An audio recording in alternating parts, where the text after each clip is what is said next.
In the previous video, we have seen the water supply scenario in 4 areas of Chennai. Now let us see what is the condition of water supply in Chennai, or is it available to all? So if we look back, we will find that the water supply in Chennai is marked by shortages. That means there is shortage of water supply.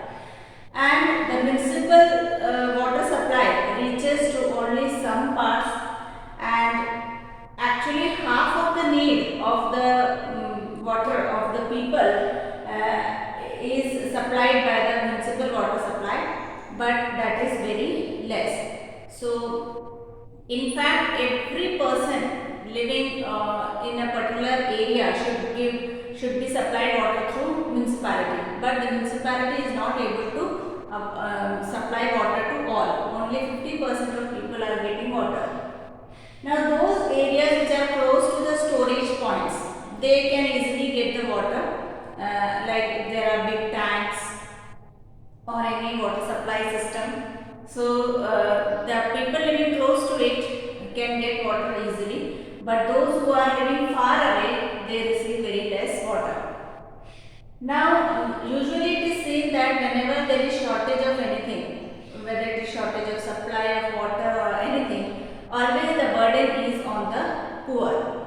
The middle class is always able to afford. So, in the previous example also we have seen that the middle class is either able to dig their own bore wells, or they are able to afford the water tanker, or they can buy the bottled waters, but always the sufferers are the poor. So digging bore wells, buying water from tankers, using bottled water for drinking, everything is accessible to middle class people.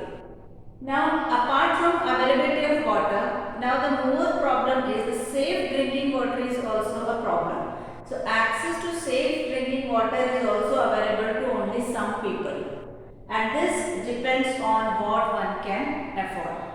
So as we have seen, the people living in some of the areas of Chennai, they are getting the water, but the water is brackish, and so for drinking water they have to pay separate money and buy bottled water. So everybody cannot afford to buy bottled water. So the safe drinking water depends on the monetary condition of the people. Wealthy people have more choices, and since there are so many bottled supply available for water, and there are many purifying systems also available, so wealthy people can buy bottled water and purifying system and afford everything. Again here the problem is faced by the poor. Only the poor with little money have, poor who don't have money, they are facing the problem.